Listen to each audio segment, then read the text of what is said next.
سب کے لیے قربانی ہے یہ رب کے لیے، قربانی ہے یہ رب کے لیے،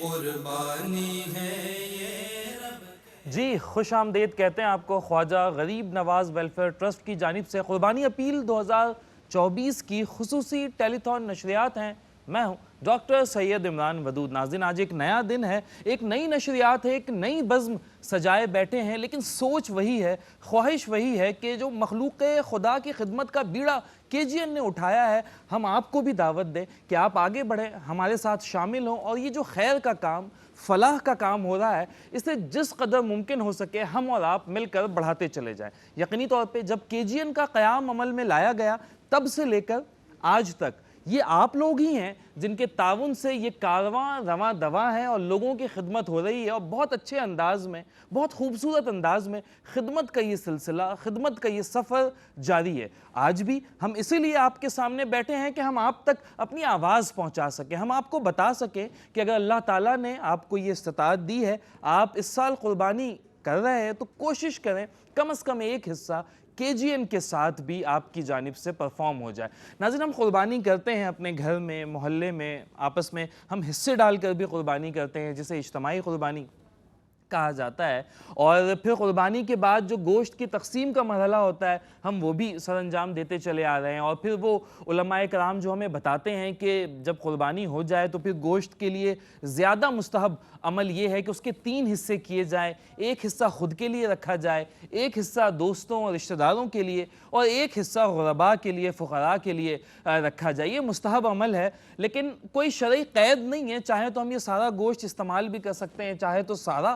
بانٹ بھی سکتے ہیں، لیکن ایک اچھا عمل جو ہے وہ اس چیز کو بتایا گیا ہے۔ اب جو غرباء اور فقراء کا حصہ ہوتا ہے، ہم کراچی شہر میں رہنے والے یا لاہور میں رہنے والے یا اسلام آباد میں یا پاکستان کے دیگر بڑے شہروں میں رہنے والے، اگر ہم یہ گوشت تقسیم کرنا چاہیں تو ایک یوں کہہ لیجئے کہ بالکل ایک آسان سا فیکٹ یہ ہے، ایک کھلی حقیقت یہ ہے کہ یہ گوشت ہم کہاں تقسیم کر پائیں گے۔ یقینی طور پہ اپنے قرب و جوار میں 2-4 کلومیٹرز کے ریڈیس پر ہم یہ گوشت تقسیم کر پائیں گے، یا بہت زیادہ ہوا تو وہ لوگ جو ہمارے دروازے تک آ جاتے ہیں مانگنے کے لیے، ہم انہیں یہ گوشت دے دیں گے۔ اور شہر میں رہنے والے جو غرباء ہیں اور فقراء ہیں،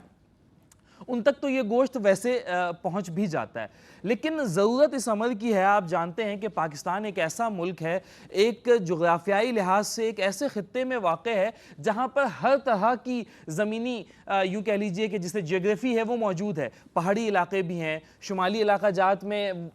اسکیٹرڈ آبادیاں ہیں، چھوٹے چھوٹے گاؤں ہیں، 20 گھروں پر مشتمل ایک گاؤں ہے۔ پھر اندرون سندھ کا علاقہ دیکھیں، بلوچستان میں کوہ سلمان کی پہاڑیاں دیکھیں، یا وسطی پنجاب کا علاقہ ہے، زیری پنجاب ہے، پھر بالائی پنجاب، حتیٰ کہ پنجاب کے پیریفرل ایریاز میں بھی KP اور پھر گلگت بلتستان، ان تمام علاقوں میں بہت سے دیہات، بہت سے گاؤں ایسے ہیں جہاں پر اس طرح سے لوگ اپنی زندگی گزار رہے ہیں کہ انہیں زندگی کی بنیادی ضرورتیں جو پورا کرنے کے لیے، زندگی گزارنے کے لیے چاہیے ہوتی ہیں، وہ تک میسر نہیں ہے، کجا اس کے کہ گوشت تو ان کے لیے ایک بہت بڑی چیز ہے، ایک اللہ تعالیٰ کی ایک ایسی نعمت ہے جس سے وہ بیچارے وہ مظلوم لوگ استفادہ حاصل نہیں کر پاتے۔ تو وقف قربانی کا فائدہ یہ ہوتا ہے کہ جب ہم اجتماعی طور پر یہ وقف قربانی کرتے ہیں تو ہماری ٹیم ہے الحمدللہ، والنٹیئرز ہیں جو گراؤنڈ پر موجود ہوتے ہیں، تو اس کی ترسیل دور دراز کے علاقوں تک بھی ممکن ہو پاتی ہے، اور ان لوگوں تک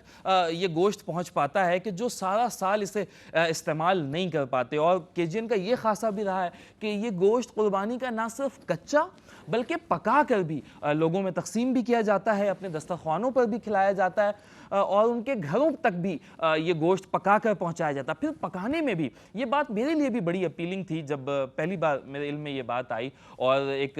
دل خوشکن کہہ لیجئے کہ بات تھی ہمارے لیے بھی، کہ گوشت پکانے میں اس بات کا بھی دھیان رکھا جاتا ہے کہ ہم اپنے لیے یہ جو بقرعید کا تہوار ہے یہ جڑا ہے باربیکیو کے ساتھ، اور اس طرح سے دوستوں میں بھی گیدرنگ ہوتی ہے، فیملی میں بھی گیدرنگ ہوتی ہے،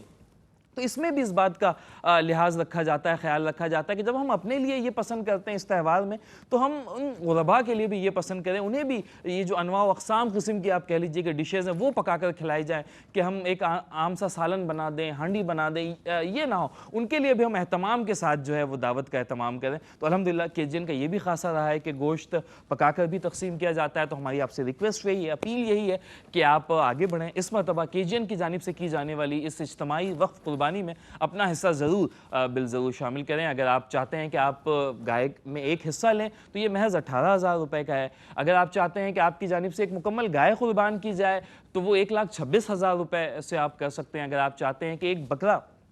یا بھیڑ قربان کی جائے آپ کی جانب سے تو وہ آپ 32,000 روپے میں کر سکتے ہیں۔ قربانی کی سہولت KGN پاکستان کے مختلف علاقوں میں دے رہا ہے، آپ اپنی تفصیلات چاہیں تو وہ بھی نوٹ کروا سکتے ہیں، آپ کے بتائے گئے علاقے میں بھی انشاءاللہ قربانی کر دی جائے گی۔ جن علاقوں میں اس سال قربانی کی جا رہی ہے ان میں سر فہرست کراچی ہے، پھر کوٹلی حیدرآباد ہے، پھر پیر محل میں بھی یہ قربانی کی سہولت ہے، اور پاک پتن شریف میں۔ یہ 4 علاقے ہیں جہاں پر انشاءاللہ اس مرتبہ KGN کی جانب سے یہ وقف اجتماعی قربانی کی جائے گی۔ تو آپ بہت آسان سا طریقہ کار فالو کرتے ہوئے یہ قربانی بک کر سکتے ہیں۔ اس وقت اسکرین پر آپ دیکھ سکتے ہیں ہمارے ہاٹ لائن نمبرز موجود ہیں، ہمارے IBN نمبرز موجود ہیں، اسٹوڈیوز کے ٹیلی فون نمبرز بھی موجود ہیں، آپ ہمارے نمائندوں سے بات کر سکتے ہیں، اور جس بھی چیز میں چاہیں آپ اپنی قربانی جو ہے وہ جس بھی چیز میں چاہیں آپ اپنا حصہ جو ہے وہ لے سکتے ہیں۔ مثال کے طور پہ آپ بکرا لینا چاہتے ہیں، یا مثال کے طور پہ آپ گائے میں ایک حصہ لینا چاہتے ہیں، یا 2 حصے 3 حصے بتدریج آپ اسے بڑھا سکتے ہیں، آپ یہ قربانی بک کر سکتے ہیں۔ رقم منتقلی کا کوئی بھی ذریعہ اختیار کر سکتے ہیں، چاہے وہ آپ آن لائن ٹرانسفر کریں، بینکرز چیک کے ذریعے بھیجیں، یا ویزا کارڈ کے ذریعے، ماسٹر کارڈ کے ذریعے، چاہے وہ ڈیبٹ ہو کریڈٹ ہو، آپ اپنی رقوم ہم تک بھیج سکتے ہیں۔ اس حوالے سے مزید تفصیلات آپ کو ہمارے ہاٹ لائن نمبرز پہ بھی مل جائیں گے۔ پروگرام کے آنے والے حصے میں بھی ہم انشاءاللہ یہ چیزیں آپ کو بتاتے رہیں گے۔ پروگرام کا فارمیٹ ہوتا ہے ناظرین، آپ جانتے ہیں کہ ہمارے ساتھ الحمدللہ پروگرام میں مختلف مہمان موجود ہوتے ہیں، ایک خوبصورت سا پینل ہوتا ہے۔ آج بھی ہمارے ساتھ 2 نوجوان اور مشہور و معروف عالم دین موجود ہیں۔ اللہ نے علم بھی دیا ہے، اسے بتانے کا سلیقہ بھی دیا ہے، قادر الکلام ہے۔ ہمارے ساتھ آج تشریف رکھتے ہیں علامہ سعید رضا گیلانی صاحب۔ ہم انہیں پروگرام میں خوش آمدید کہتے ہیں۔ علامہ صاحب کیسے مزاج ہیں؟ الحمدللہ، اللہ کا کرم، ٹھیک ٹھاک ہے آپ؟ طبیعت بخیر ہے آپ کی؟ اس کے ساتھ ہی ہمارے ساتھ ایک اور نوجوان عالم دین ہیں، ماشاءاللہ پیشے کے اعتبار سے یہ پریکٹس بھی کرتے ہیں، ڈاکٹر بھی ہیں، جناب علامہ اصغر اشرفی صاحب آج ہمارے ساتھ تشریف رکھتے ہیں۔ علامہ صاحب کیسے مزاج ہیں؟ الحمدللہ ٹھیک ٹھاک ہے آپ؟ طبیعت بخیر ہے؟ بہت شکریہ، اللہ کا لاکھ احسان ہے۔ گفتگو کا سلسلہ ہم چونکہ ذی الحج کا مہینہ آ چکا ہے، اور یہ وہ مہینہ ہے جو 2 چیزوں سے جڑا ہوا ہے، قربانی کے ساتھ جو سنت ابراہیمی اور سنت اسماعیلی آپ کہہ لیجئے، اور پھر اس کے یاد میں ہم یہ مناتے ہیں، اور پھر اس کے ساتھ ساتھ یہ حج کے ساتھ بھی جڑا ہوا ہے۔ تو ہم چاہیں گے کہ آج کے پروگرام کا آغاز، اب جو عازمین حج ہیں نا وہ عازم سفر کافی عرصے سے ہیں، اور اب بھی ان کے جانے کا سلسلہ جو ہے وہ ہے، اب شاید آخری 1-2 فلائٹس رہ گئی ہوں گی اور وہ لوگ وہاں پہنچنے والے ہوں گے۔ تو میں چاہتا ہوں کہ اس سے آغاز کریں، اور سب سے پہلے میں چاہوں گا کہ عرفہ کے حوالے سے جو رکن اعظم کہا گیا ہے کہ عرفہ ہی حج ہے، تو یہ یوم عرفات اور یہ عرفہ ہے کیا، اور کیا اس کی فضیلتیں ہیں، کیا اس کی اہمیت ہے؟ بسم اللہ الرحمن الرحیم۔ عمران بھائی، سب سے پہلے تو آپ کو بھی مبارکباد پیش کرتا ہوں اس KGN ٹرانسمیشن میں۔ اچھا، عرفہ کے حوالے سے جو آپ نے سوال کیا، یقیناً عرفہ کا دن یعنی 9 ذی الحجہ کا کہلاتا ہے، اور یہ وہ بنیادی دن ہوتا ہے، مین دن، جس دن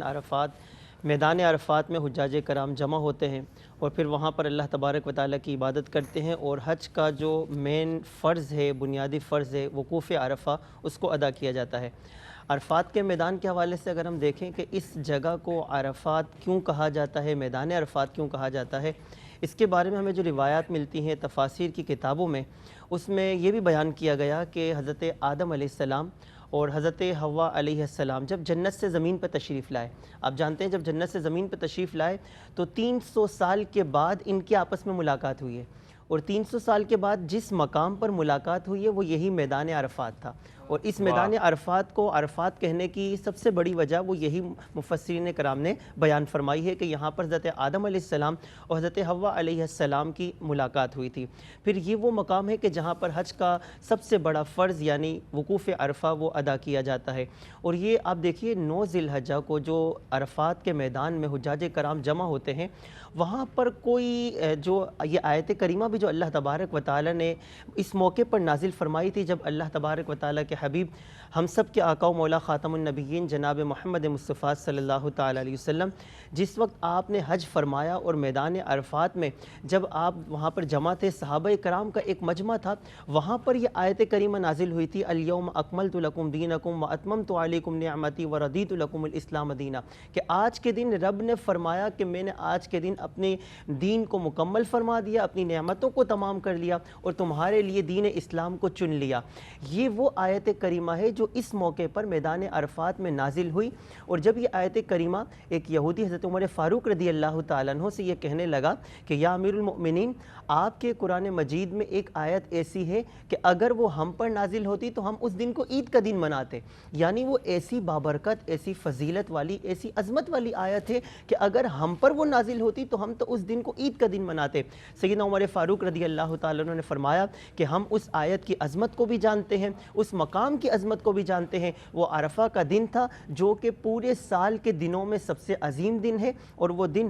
جمعے کا دن تھا، اور جمعے کا دن وہ تمام ہفتے کے دنوں میں افضل ترین دن ہے۔ ہمارے لیے وہ دن دو عیدوں کا دن ہے کہ وہ جمعے کا دن یہ بھی عید ہے اور عرفہ کا دن یہ بھی عید ہے۔ اور اس دن کا عالم ہی کیا ہوتا ہے، ابھی انشاءاللہ 2 دن کے بعد جب حجاج کرام وہاں پر پہنچیں گے جی، تو وہاں پر آپ دیکھیے، چاہے امیر ہو، غریب ہو، دنیا کے بڑے سے بڑے منصب پر اگر کوئی ہو، لیکن وہاں پر جا کر ایک ہی لباس سب کا نظر آئے گا۔ آپ دیکھیں دنیا کے اندر انسان اپنے مال و متاع، اپنے منصب کے اعتبار سے لباس پہ پوشاک پہنتا ہے، لیکن وہاں پر اس فرق کو ختم کر دیا جاتا ہے۔ وہی 2 چادریں، ہر ایک کے پاس وہی لباس یعنی احرام کا لباس ہوگا، اور اس میدان کے اندر یہ امیری غریبی سب ختم ہو جاتی ہے، اور پھر اللہ تبارک و تعالیٰ کے حضور وہاں پر حجاج کرام کس طرح سے گڑ گڑا کر دعائیں کرتے ہیں، اللہ تبارک و تعالیٰ کی بارگاہ میں التجائیں کرتے ہیں، اور پھر وہ گرمی کا موسم، پھر آسمان پر جو سورج وہ اس کی تیزی، لیکن حجاج کرام کی وہاں پر جو ادائیں، حجاج کرام کی وہاں پر جو دعائیں، اور پھر وہاں پر حاجی جس طرح اللہ تبارک و تعالیٰ کی بارگاہ میں گڑ گڑا کر دعائیں کر رہے ہوتے ہیں۔ حدیث مبارکہ میں آتا ہے کہ اس دن وہ حجاج کرام کے اس عمل پر اور اس انداز پر رب تعالیٰ اتنا خوش ہوتا ہے کہ فرشتوں پر فخر فرماتا ہے کہ دیکھو میرے آج بندے کس طرح میری بارگاہ میں گڑ گڑا رہے ہیں، اور جتنے وہاں پر حجاج ہوتے ہیں رب تعالیٰ ان سب کو بخش دیتا ہے، ان کی دعاؤں کو قبول فرماتا ہے۔ تو یہ یقیناً مسلمانوں کے لیے یہ عید کا دن بھی ہے، اس اعتبار سے کہ اللہ تبارک و تعالیٰ کی رحمتوں برکتوں کا نزول ہوتا ہے، اور ان حجاج کرام کی وہاں پر عبادتیں، اللہ تبارک و تعالیٰ ان عبادتوں کی برکت سے پوری دنیا میں جہاں بھی روئے زمین پر جہاں بھی مسلمان ہوتے ہیں، اللہ تبارک و تعالیٰ ان سب کو اس دن کی برکتیں عطا فرماتا ہے۔ دعا ہے کہ اللہ تعالیٰ ہمیں بھی یہ برکتیں اس سال نہ صحیح اب تو پاسبل نہیں ہے، اگلے سال اور اس کے بعد کے تمام سالوں میں بھی۔ علامہ صاحب، آپ کی جانب حج کا یہ تہوار مسلمانوں کے لیے ایک اجتماعی تہوار ہے، اور جس طرح سے اسلام میں کچھ عبادتیں مالی ہیں اور کچھ عبادتیں یوں کہہ لیجئے کہ بدنی ہیں، جسمانی عبادتیں۔ حج ایک ایسی عبادت ہے جس میں یہ دونوں چیزیں مشترکہ طور پہ بدرجہ اتم موجود ہوتی ہیں، تو کس طرح سے دیکھتے ہیں کتنا شاندار تہوار ہے مسلمانوں کا، جس میں پوری دنیا سے مسلمان فرزندان توحید لاکھوں کی تعداد میں، اور یہ دنیا بھر میں مسلمانوں کا ایک مسلمانوں کے شان کے اظہار کا ایک مظہر بھی ہے کہ مسلمانوں کی جو شان ہے، شان و شوکت ہے دنیا میں، وہ اس کی ایک نمائش بھی ہوتی ہے۔ کس طرح سے دیکھتے ہیں یہ حج کا یہ تہوار مسلمانوں کے لیے؟ اعوذ باللہ من الشیطان الرجیم، بسم اللہ الرحمن الرحیم، الصلاۃ والسلام علیک یا رسول اللہ وعلی آلک واصحابک یا حبیب اللہ وعلی آلہ وصحبہ بارک وسلم وصلوا علیہ الصلاۃ والسلام علیک یا سیدی یا رسول اللہ۔ جی عمران بھائی، بے شک اس میں کوئی شک نہیں ہے کہ دیکھیں حج ایک ایسا عمل ہے کہ دیکھیں اس میں جیسے بھی علامہ صاحب نے ایک بات کہی نا کہ ایک ہی لباس، ایک ہی وہاں پر نہ کوئی قوم نظر آتی ہے، نہ کوئی یعنی کہ زبان نظر آتی ہے، سب جو ہے وہ ایک لباس میں کھڑے ہوتے ہیں۔ ایک دیکھیں یہ جو جذبہ ہے نا، اب یہ آپ نے ایک بات کہی نا کہ اس میں مال بھی لگ رہا ہوتا ہے، اور حج کی جو دعا ہے وہ یہ دعا یہی ہے کہ اللہ پاک تو میرے لیے حج کو آسان عطا فرما، کیونکہ بے شک حج جو ہے وہ اتنی مشقت والا ہے، خواہ وہ امیر ہو یا غریب ہو یا جیسا بھی ہو، کمزور ہو، طاقتور ہو، جوان ہو، وہ سب ایک ہی صف میں دوڑ رہے ہوتے ہیں اور ایک ہی صف میں چل رہے ہوتے ہیں۔ اور ایک جذبہ ہے کہ دیکھیں اتنا بڑا اجتماع، اتنا بڑا اجتماع اور ایسے جذبات، اور ایک جگہ جمع نہیں ہونا ہے۔ آپ یہ بھی دیکھیں، کہاں مکے سے حرم سے چلے مینا گئے, مینا سے گئے عرفات گئے, اور ہر چیز کی ٹائم ڈیوریشن, ہر چیز کی کیلکولیشن کے ساتھ پھر عرفات گئے, عرفات سے پھر مزدلفہ گئے, مزدلفہ سے پھر آپ جمرات کے لیے جا رہے ہیں, جمرات سے, یعنی کہ ہر چیز کو پورے حج کے ارکان کو آپ دیکھیں کہ جو دشمنان کافر ہیں, دشمنان دین ہیں, یقین مانے اس حج کے ارکان کو دیکھ کے وہ خود حیبت طاری ہوتے کہ یہ کیسی قوم ہے, یہ کیسا مذہب ہے, یہ کیسے لوگ ہیں. ان کو یہ چیز دیکھ کر, جو جذبے کو دیکھ کر کہ یار یہ کیسے جا رہے ہیں, یہ اتنی دھوپ میں, آپ دیکھیں نا کہ کوئی بھی وہاں پر آپ کو راستے میں جب جا رہے ہیں, اب گرمی ہے, آپ جو لوگ ایسے بھی ہیں جن کو اے سی کے بغیر اپنے ٹائم وقت کو نہیں نکالتے ہیں, وہ ان کو ایک ہی صف میں چڑھے. میں الحمدللہ مجھے بھی سعادت حاصل ہوا 2014 میں الحمدللہ حج کر کے آیا. تو یقین مانے جب میں جاتا ہوں, اور مجھے ایک واقعہ یاد ایسا ہے کہ میری امی حضور میرے ساتھ تھی, ابو حضور بھی تھے میرے. تو امی حضور ظاہر سی بات ہے کہ والدہ ہے اور وہ بیمار کے حوالے سے بھی تھی, تو وہ چلنے میں ان کو تھوڑی سی پریشانی ہو رہی تھی. تو اچھا دیکھیں ایک چیز اور میں بتاؤں کہ اللہ تعالیٰ وہاں طاقت عطا فرماتا ہے. جو ایک حج کا ارکان ہے نا, وہ لوگ جیسے بھی ہوں, جس حال میں بھی ہوں, میں نے باخدا یہ دیکھا ہے کہ خدا کی قسم بے شک اللہ تعالیٰ ہی وہاں پر ہمت عطا فرماتا ہے. لوگوں کو کیپیسٹی سے تھوڑا بڑھ کر لوگ کر رہے ہوتے ہیں لوگ. اور کسی کو بھی میں نے ایسا بہت کم ایسے لوگ دیکھے ہیں کہ جو لوگ کہتے ہیں کہ نہیں یار میں تھک گیا. میں خود اپنی دیکھی بات بتا رہا ہوں. ہمت بھی بڑھ جاتی. امی حضور میری جا رہی تھی, اور امی حضور جانے میں نا ان کو تکلیف ہو رہی تھی. تو اچانک میں نے ایک ضعیفہ کو دیکھا, میری اپنے نالج میں کم سے کم وہ تقریباً 100+ ہوں گی. وہ ضعیفہ ایک آدمی, الحمدللہ ہم سیدھے کھڑے ہوئے, ان کی کمر ایسی تھی اور گردن بھی ایسی تھی, اور ایک لاٹھی تھی, اور وہ لاٹھی سے پکڑتے ہوئے بھاگتے ہوئے جا رہی ہیں. ہم یہاں کھڑے ہوئے, امی حضور ساتھ ہیں, اور وہ ایسے بھاگ رہی ہیں کہ میں نے کہا امی حضور کو دیکھا, امی یہ دیکھا. امی حضور نے جب دیکھا تو امی بھی اس کے ساتھ ساتھ جانے لگی. یعنی کہ وہاں کا یہ عالم ہے کہ اللہ تعالیٰ ایک جذبہ, ایک ایمانی جذبہ, اس کی بھی تو ایک قوت ہے نا, ایمان کی بھی تو ایک قوت ہے, جذبہ ایک قوت ہے. یقین مانے باخدا بتاؤں, میں نے کہا نا کہ یہ جو یہ عمل ہے ہمارا اسلام کا, حج کا, اس میں ایسا ہے کہ میں تو یہ کہتا ہوں کہ خدا کی قسم کفار اسلام جو ہے وہ دیکھ کر ہیبت ان کو ہوتا ہے کہ یار یہ کیسا قوم ہے, کیسی قوم ہے, کیسا مذہب ہے جو یہ اس طرح سے. اور دیکھیں اس میں نہ آپ آرام دیکھیں, نہ اس میں کوئی کھانا ہے, نہ اس میں کوئی پینا ہے, صرف ایک ہی صدا ہے, لبیک اللہم لبیک, لبیک لا شریک لک لبیک, ان الحمد والنعمت لک والملک لا شریک لک لبیک. ایک ہی صدا ہے بس, صرف لبیک, یا اللہ میں حاضر ہوں, یا اللہ میں حاضر ہوں, تیرے سامنے حاضر ہوں. اور ہر کی صدا, ہر کی زبان پہ ایک ہی لفظ لبیک کا. کیا کہنا ہے. یقینی طور پہ یہ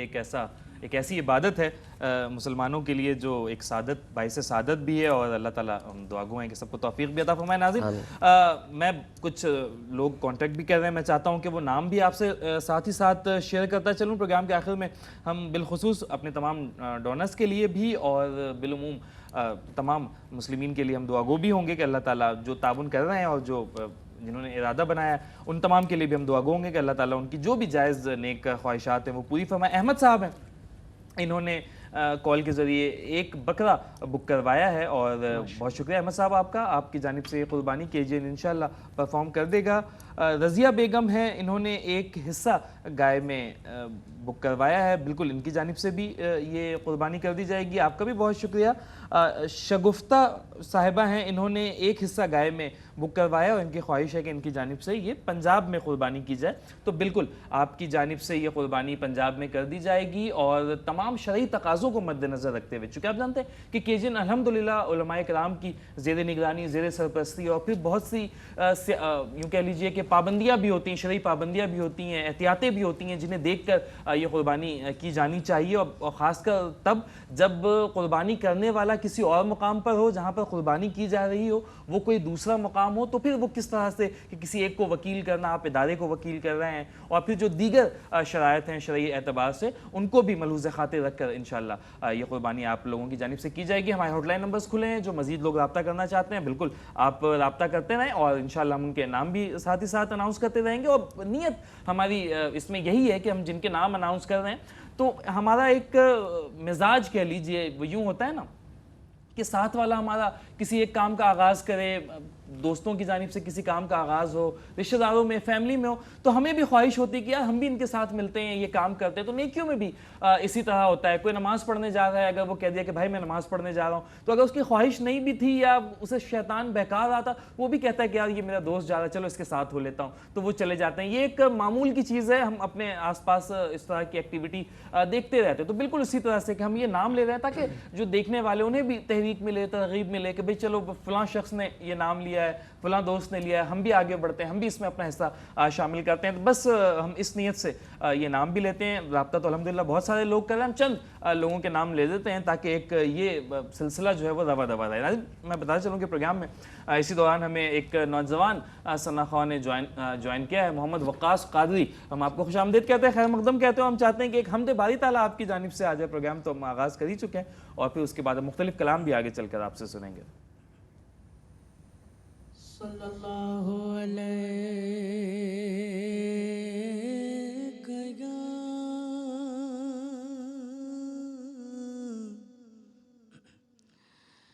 یا رسول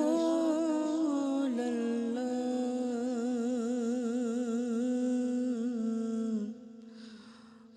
وسلم علیک یا حبیب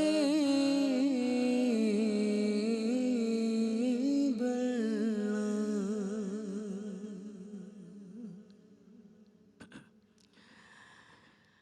جو تیری رحمت کا منکر ہوں، وہ میرا دل نہیں اور مانگنا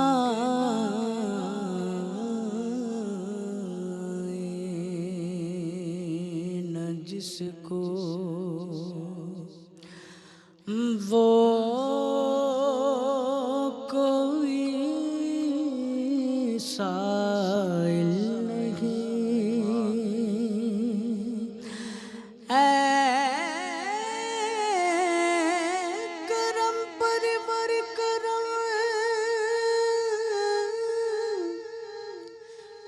میرے گناہوں پہ نہ جا، رحم کے قابل ہوں میں،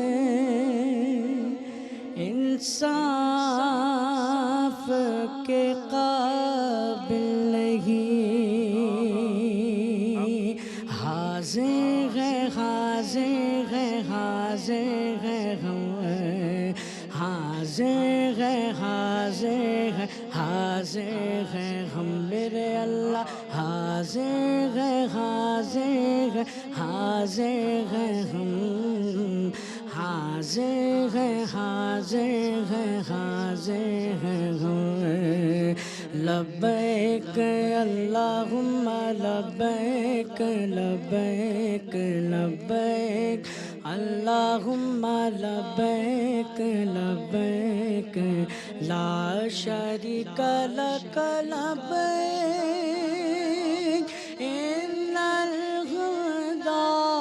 والنعمت ان الہدی والنعمت لک والملک لا شریک لک. حاضر ہے حاضر ہے حاضر ہے ہم، حاضر ہے.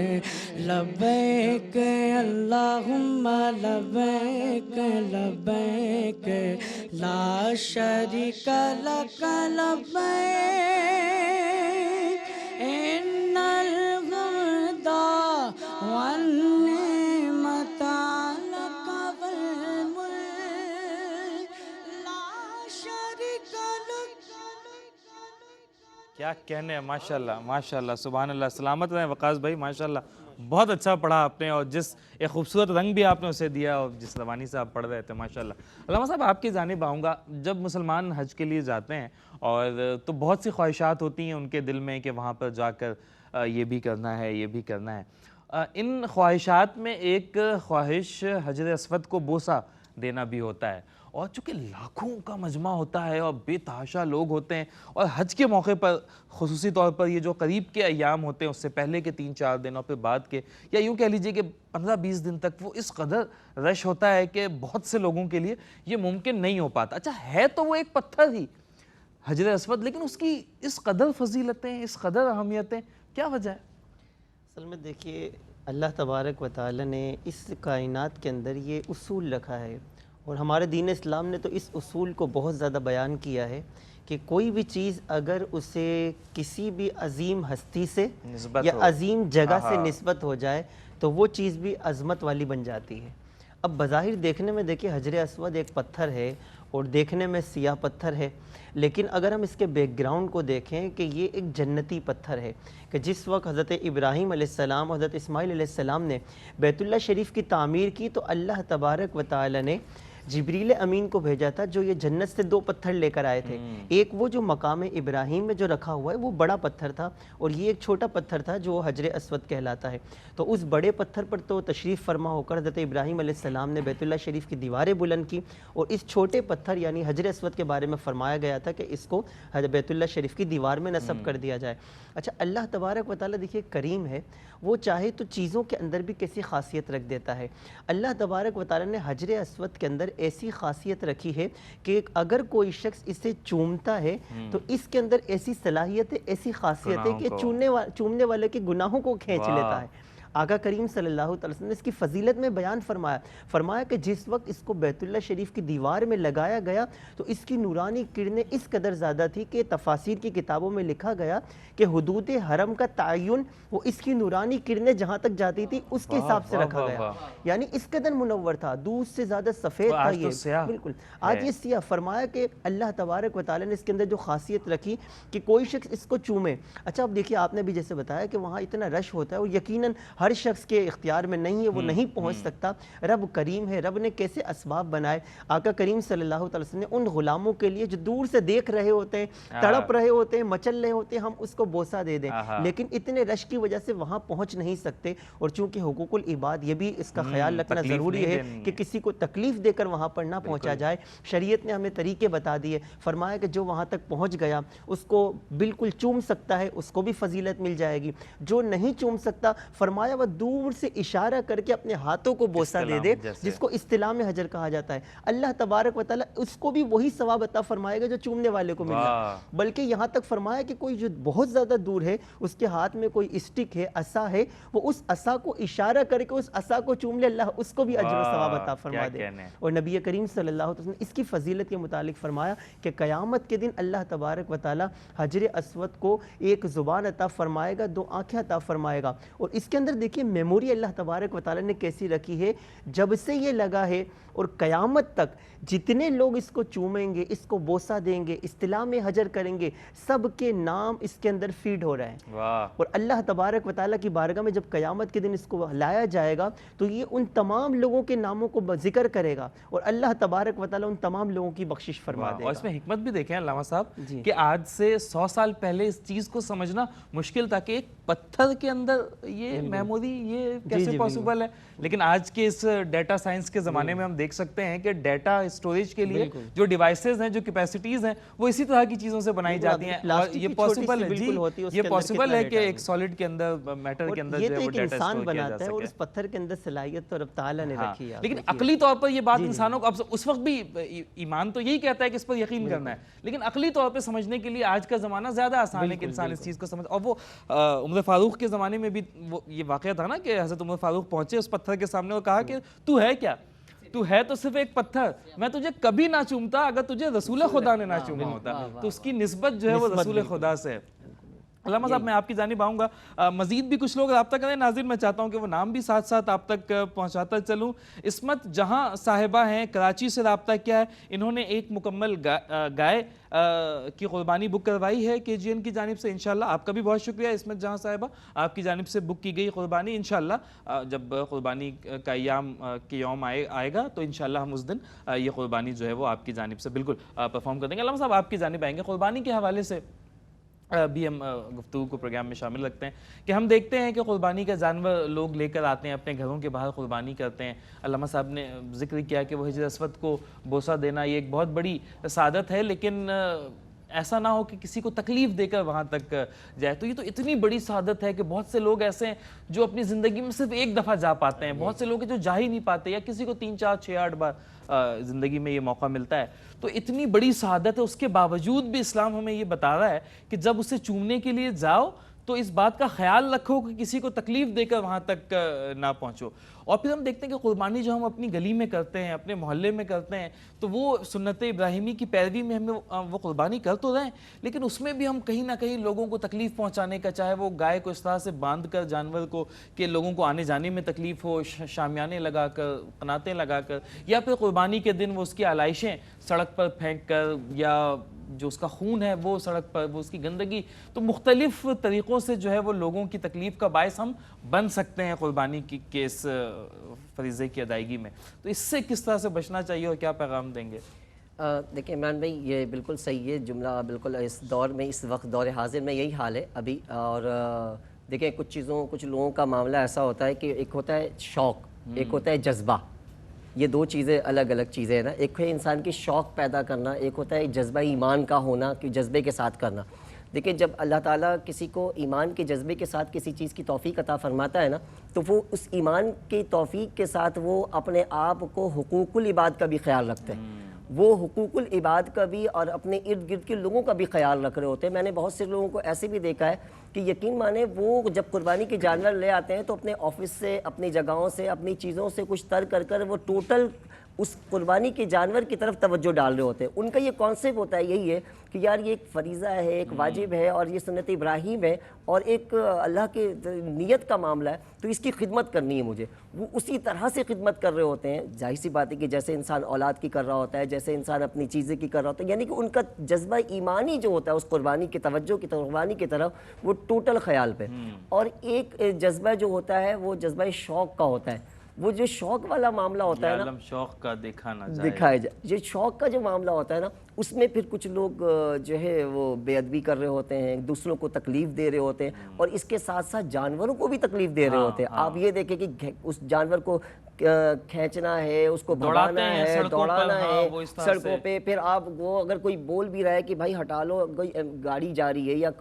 ایسا بھی ہوتا ہے کچھ لوگوں کے معاملات ہوتے ہیں کہ ظاہر سی بات ہے کہ ایک محلے میں اگر 20 مکان آتے ہیں، اس میں الحمدللہ وہ 10 یا 15 جانور آ گئے، ان لوگوں نے اگر باندھا ہوا ہے، تو وہ ایسا ہوتا ہے کہ اگر ایمرجنسی میں کسی کو نکلنا ہو تو اس کے لیے بھی تکلیف کا مشکل کریں. تو دیکھیں کہ اگر آپ ایک اللہ کے قربانی کے لیے جانور اس کی رضا کے لیے کر رہے ہیں، اور اس کا تعلق تقوی سے ہے، اس کا تعلق ایمان سے ہے، تو سب سے پہلے وہ تمام چیزیں اپنی جگہ، لیکن حقوق العباد ایک سب سے بڑی عبادت ہے. اس کا آپ نے لازمی خیال رکھنا ہے. اس کے خیال کو رکھتے ہوئے آپ ایسا نہ ہو کہ آپ نیکی کر رہے ہیں اور وہ نیکی دوسروں کے لیے زحمت بن کر وہ آپ کے لیے گناہوں میں تبدیل ہو جائے، وہ آپ کے لیے گناہوں کی طرف توجہ ہو جائے. تو اس چیز کا بہت زیادہ خیال رکھو. اور اسی لیے الحمدللہ KGN کے معاملات ہمارے ہیں کہ جس میں آپ کا معاملہ، وہ لاسٹ پروگرام میں آپ نے ایک بات کہی تھی، بڑی اچھی لگی مجھے، کہ آپ قربانی کر رہے ہوتے ہیں اپنی، اور الحمدللہ ہر لوگ اپنے گھر میں کر رہے ہوتے ہیں، لیکن وہ کچھ نہ کچھ غلطیوں کی وجہ کر، کچھ نہ کچھ بے ادبی کی وجہ کر، کچھ گستاخی کی وجہ کر، ہو سکتا ہے کہ اللہ نہ کرے وہ قربانی قبول نہ ہو. تو اگر آپ ایک خاموشی سے اس پلیٹ فارم کے ذریعے اگر ایک قربانی وقف کر دیتے ہیں، تو کیا پتہ اس قربانی کے عوض اللہ تعالیٰ آپ کی وہ تمام قربانی کو عطا فرما دے. وہ اصل میں شیطان نیکی اور جو بد کا معرکہ ہے نا، یہ ازل سے جاری ہے اور تابد رہے گا. بالکل شیطان کا کام ہے بہکانا، وہ بہکائے گا. ایسا ہی اگر وہ قربانی سے نہیں روک سکتا تو پھر وہ چاہے گا کہ جب قربانی کا جانور آ جائے تو اس جانور کے حوالے سے دل میں ایسے وسوسے پیدا کر دیے جائیں کہ کہیں نہ کہیں اس کی قربانی جو ہے وہ مشکوک ہو جائے. انسان نیکی سے زیادہ، وہ شیخ عبد القادر جیلانی رحمۃ اللہ علیہ کا وہ واقعہ ہے نا کہ وہ بادلوں کا آنا اور پھر وہ سایہ کر دینا، اور پھر وہ شیطان کا یہ خیال ڈالنا ان کے دل میں کہ تجھ پر نمازیں معاف کر دی گئی ہیں، اور یہ تجھ پر یہ سایہ، تو وہ نیکی. تو اس نے کہا کہ مجھ پر نمازیں کیا، یہ تو نبی پر معاف نہیں ہوئی، یہ تو صحابہ پر معاف نہیں ہوئی، میری کیا حیثیت ہے. تو اس کے بعد شیطان اسے کہتا ہے کہ شیخ عبد القادر جیلانی، آج تیرا علم تجھے بچا گیا، پھر جواب دیا کہ مجھے میرے علم نے نہیں بچایا، مجھے اللہ کے فضل نے بچایا. تو یہ بھی شیطان کا وعدہ ہے کہ انہیں علم کا غرور دلوا دیا جائے اور پھر اس سے تو وہ کوشش کرتا ہے کہ بالکل دل میں کسی کا جانور اچھا ہے، خوبصورت ہے، فربا ہے، محلے میں 10 جانور ہیں، اس کا جانور نمایاں محسوس ہو رہا ہے، وہ کہے گا کہ یار ماشاءاللہ تمہارا جانور اچھا ہے. یا اگر اچھی قیمت پہ لے آیا ہے، سامنے گھر پہ جانور 2.5 لاکھ روپے میں، اس نے 2 لاکھ روپے میں اسی جیسا یا اس سے کچھ اچھا جانور، تو وہ اس کے دل میں یہ وسوسہ خیال ڈال دے کہ یار یہ تو تمہارا جانور، تم بڑے ذہین ہو، سمجھدار ہو ماشاءاللہ، اس سے اچھا جانور. لیکن قربانی اللہ کے لیے، اللہ کے پاس نہ خون پہنچتا ہے، نہ کھال پہنچتا ہے، نہ گوشت ہے. اللہ کے پاس جو چیز پہنچتی ہے وہ ہماری نیتیں، تقویٰ، نیتوں کا اخلاص، یہ رب کی بارگاہ میں پہنچتا ہے. تو ہمیں اس کا دھیان رکھنا چاہیے. اور جانور کے بارے میں ہمیں حکم ہے کہ خوبصورت جانور قربان کیا جائے، نقص پاک جانور ہو، کوئی عیب نہ ہو اس جانور میں. علامہ صاحب ذرا بتائیں تو صحیح کہ یہ جانور ہونا کیسا چاہیے قربانی کا شرعی اعتبار سے، اور پھر وہ اپیرنٹلی جو ہے وہ کس طرح کا ہونا چاہیے؟ اچھا عمران بھائی، اس سے پہلے بھی جو بات چل رہی تھی اس میں ہم ایک مشورہ بھی دینا چاہیں گے. جیسے ہمارے KGN کے ایک 4 وہ سوری میں وہ بات ادھوری چھوڑ گیا کہ وہ جو وسوسہ ڈالتا ہے نا شیطان دل میں، تو اس سے بچنے کے لیے میں نے وہ تذکرتاً یہ بات کہی تھی کہ اگر ہم چاہیں تو وقف قربانی میں اگر ہم ایک قربانی بک کریں نا، تو اگر ہم چاہیں تو ہمارے علاوہ کسی کو بھی پتہ نہیں چلے یہ بات کہ وہ ہم موبائل سے بک کر سکتے ہیں، وہ ہمارے گھر میں بھی کسی کو پتہ نہ چلے، دوستوں میں بھی، رشتہ داروں میں بھی، بس وہ ہمارا اور اللہ کا معاملہ، ہم نہیں بتائیں گے تو کسی کو پتہ نہیں چلے گا. تو اس وسوسے سے بچنے کا ایک چھوٹا سا ایک فارمولا تھا وہ. جی اللہ اچھا یہ بھی، اور اس کے ساتھ آپ اس پلیٹ فارم کے ذریعے ہم مشعل راہ بھی بن سکتے ہیں. دیکھیے KGN ایک 4 دیواری کے اندر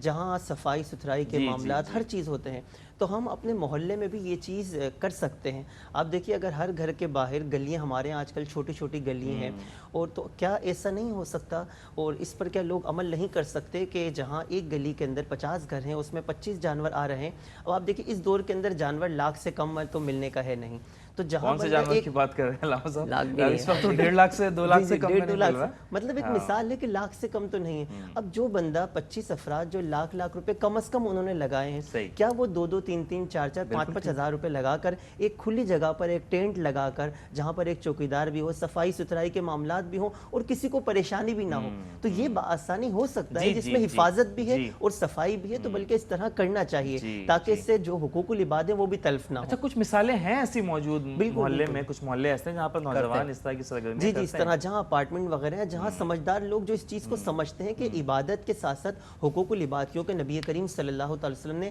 راستوں کے حقوق کے بارے میں بھی بہت زیادہ تاکید فرمائی ہے کہ راستے ایسے کہ وہاں پر فضول نہ بیٹھا جائے جس سے دوسروں کو آنے جانے والوں کو تکلیف اس طرح نہ ہو. تو عبادت کے موقع پر خاص طور پر وہ علاقے جو کھلے علاقے ہیں، جہاں گھر کے باہر کافی جگہ ہے، اگر جانور باندھ دیا گیا تو کسی کو کوئی تکلیف نہیں ہوتی، وہاں تو پھر بھی صحیح ہے. لیکن ایسی گلیاں جہاں پر جانور باندھنے سے آنے جانے والوں کو یا گاڑیوں کو تکالیف ہوں گی، تو وہاں پر لوگوں کو چاہیے کہ مل بیٹھ کر ایک جگہ پر ٹینٹ لگا لیا جائے، 4-4 5-5 ہزار روپے جمع کر کے وہ اس طرح اہتمام کر سکتے ہیں. اس میں حفاظت بھی ہے جانور کی اور صفائی ستھرائی، اور ساتھ ساتھ لوگوں کے لیے پریشانی سے بچنے کا بھی باعث ہو سکتا ہے. تو اس پر عمل کرنا چاہیے لوگوں کو. جب قربانی کے جانور سے متعلق جو آپ نے کہا کہ دیکھیں نبی کریم صلی اللہ علیہ وسلم کی حدیث مبارکہ فرمایا کہ جو بہترین جانور اللہ تبارک و تعالیٰ کی بارگاہ میں جو قبولیت کے درجے پر فرمایا کہ جو خوب فربا ہو، خوبصورت ہو اور جن کی قیمت بھی زیادہ ہو. اچھا ہمارے یہاں آج کل یہ بھی ہے کہ اگر کوئی زیادہ قیمت کا لے آیا نا، تو ہم نے ایک ذہن بنایا ہوا ہے کہ یہ تو دکھاوے کے لیے لایا ہوگا. بدگمانی سے تو ہمیں بچنا چاہیے. بدگمانی بہت زیادہ بڑھ چکی ہے،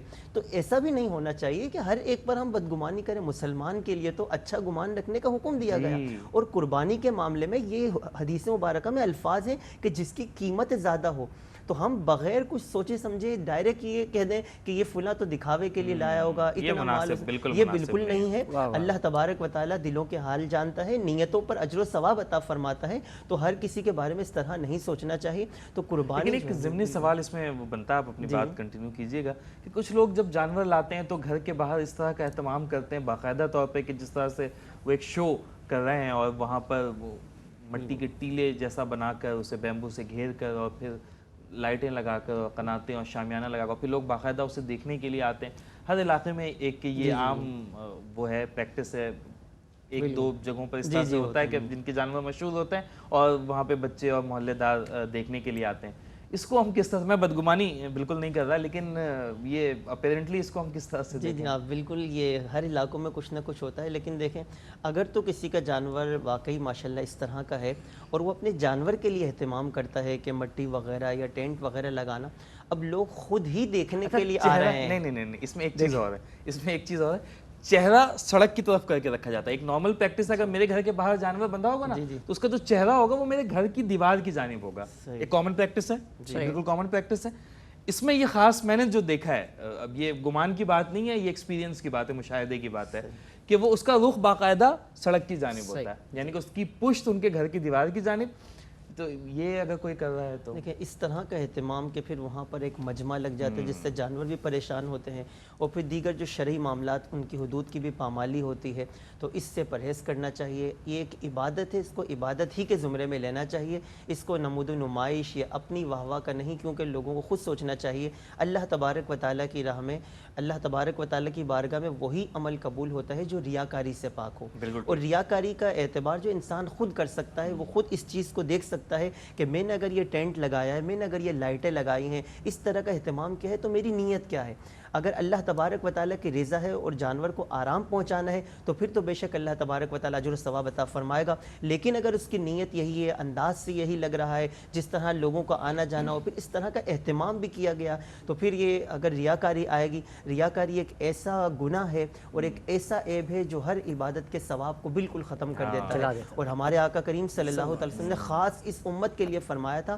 کہ مجھے اپنی امت سے شرک کا خوف نہیں ہے, یعنی یہ امت شرک نہیں کرے گی, لیکن فرمایا کہ ریاکاری میں مبتلا ہو جائے گی. اور ریاکاری کو شرک اصغر کہا گیا کہ بندہ بظاہر دیکھیے مال بھی خرچ کرے, عبادت بھی کرے, اتنی مشقت بھی اٹھائے, اس کے باوجود اس کو ثواب نہ ملے, تو یہ کس قدر اس کے لیے قیامت کے لیے حسرت کا باعث ہوگا کہ میں نے اتنی محنت و مشقت کی, میں نے عبادت بھی کی, میں نے مال بھی خرچ کیا, اور اب اس کا کوئی مجھے اجر و ثواب نہ ملا. اللہ نے تو ہمیں یہ چیز بتا دی ہے نا کہ جو جس مقصد کے لیے کام کر رہا ہے اسے اسی کے مصداق عطا کر دیا جائے گا. اگر کوئی دکھاوے کے لیے کر رہا ہے تو اس کے دکھاوے کی خواہش کو پورا کر دیا جائے گا. کوئی اپنے جاہ و جلال کے لیے, اپنی حشمت کے دکھاوے کے لیے, اس کے اعلان کے لیے کر رہا ہے تو اسے وہ چیز عطا کر دی جائے گی. اور اگر کوئی اللہ کی رضا کے لیے کر رہا ہے تو پھر اس کا صلہ اور اجر من جانب اللہ ہوگا. تو یہ ہمارا فیصلہ ہے, یہ ہمارے اختیار میں ہے کہ ہمارے لیے کون سی چیز زیادہ اپیلنگ ہے. ہمیں اس کا صلہ اور اجر اللہ کی جانب سے چاہیے یا مخلوق کی جانب سے چاہیے,